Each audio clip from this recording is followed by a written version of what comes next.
یہ کلمہ پڑھنے کے لیے کہا.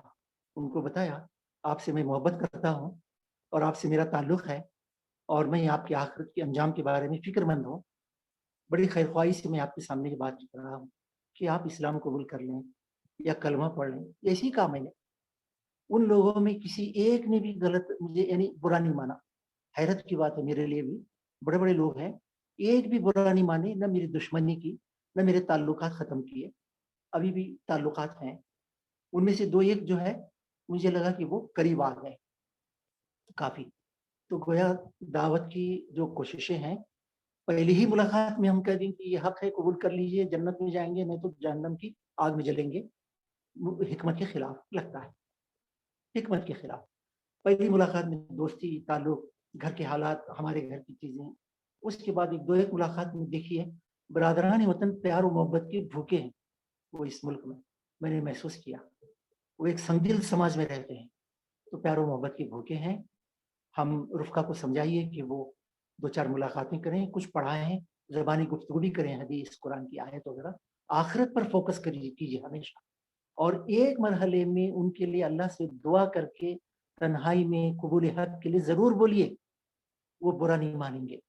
اب مخالفت ہو رہی ہے نہیں ہو رہی ہے یہ میرا اور آپ کا کام نہیں ہے, وہ اللہ کے ہاتھ میں ہے. ہم تو دعوت مخالفت ہو اس خیال سے تو دعوت ہم نہیں دیں گے, ہم تو دعوت جہنم کی آگ سے بچانے کے لیے دیں گے. اب اس ملک کی تاریخ بھی عجیب ہے. صحابہ آئے, صحابہ کے بعد تابعین آئے, تب تابعین آئے. دعوت دین کی بنیاد پر کوئی بڑی مخالفت اس ملک میں ہوئی وہ میرا یہ مطالعہ نہیں. چھوٹی موٹی چیز ایک آدھ ہوئی ہے وہ مجھے یاد ہے, لیکن بڑے پیمانے پر کوئی مخالفت ہوئی, دائیوں کو مارا پیٹا گیا, دائیوں کے ساتھ نہیں ہے ایسی کوئی بات. آئندہ بھی یہی رہیں گے حالات. دعوت کھل کر پیش کرنے اور قبول کرنے کے لیے جب کہا جائے تو یہ میں بھی نہیں جانتا, آپ بھی نہیں جانتے, اللہ جانتا ہے. مگر ہمارا کام اتنا ہے, دعوت کو پیش کرنا, اس کا تعارف اچھی طرح سے کرا کے شرک کی تردید کر کے دعوت کی حجت پوری کرنا اپنے عمل سے بھی, اور پھر ان کے لیے دعا کرنا, ان کو قبول حق کے لیے تنہائی میں ضرور کہنا. میرا جواب پورا ہو گیا ہے. جزاک اللہ محترم محمد اقبال ملا صاحب, آپ نے بہت تفصیل کے ساتھ اپنی موضوع کو سمیٹا بھی ہے. پھر اس کے بعد جو اشکالات ہمارے رفقا کے ذہنوں میں اٹھ رہے تھے ان پر بھی جو ہے مدلل آپ نے جو ہے اس کی تشفی بخش جوابات بھی دیے ہیں. اللہ تعالیٰ آپ کو جزائے خیر سے نوازے. اور اس کے ساتھ ہی میں محترم امیر مقامی کی اجازت اگر ہو اور کوئی ہدایات نہ ہو تو اس اجتماع کے اختتام کا اعلان کرتا ہوں. محترم امیر مقامی, کچھ ہدایات ہیں آپ کی طرف سے؟